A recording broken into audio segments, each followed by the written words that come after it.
Headlines of April 15th, 1912 read that the unsinkable had sunk that night.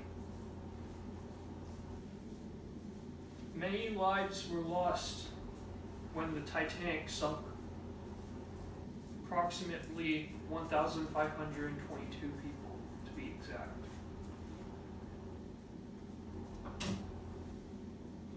Many people do not know what really happened on the Titanic, and I'm here to talk to you about it. My name is Colton Drummond, and I'm here to talk to you about the Titanic, why it sunk, and the legacy it gave birth to afterwards.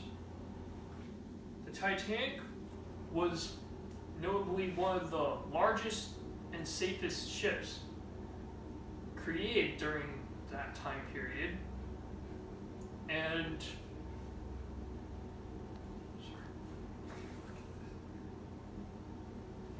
it was comprised of a lower hull that had an outer layer and an inner layer to protect it from any punctures or holes, but it failed in doing so when the ship was punctured with 5 holes in the ship's lower hull, and it slowly filled up with water and caused the ship to sink quicker than normal.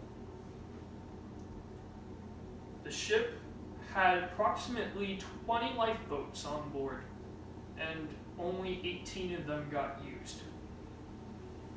The other 2 were quickly used up by fearful citizens for their lives, and only about 100 people fit into those lifeboats.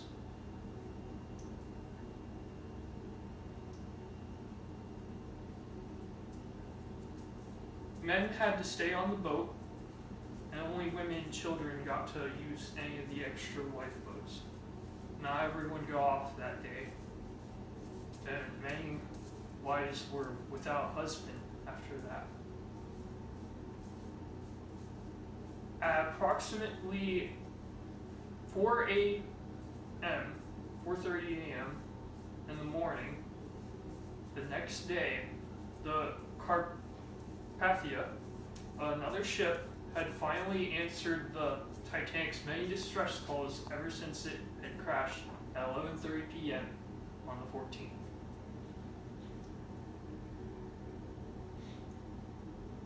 The Titanic was known as one of the most famous tragedies in history. And now that you know what had happened to that Titanic, let's talk about the film that was made many, many years after. Titanic the movie was filmed by James Cameron in 1997 and was published in the same year. He had a budget of approximately $25 million and had spent about $1 million of it to build a replica water tank for the film shoot. He would also go out and do research in the field for approximately 10 to 12 hours. And it's a good thing too, because the film was widely received as having a 95% rating on Google right now. And that was the Titanic. Thank you for listening.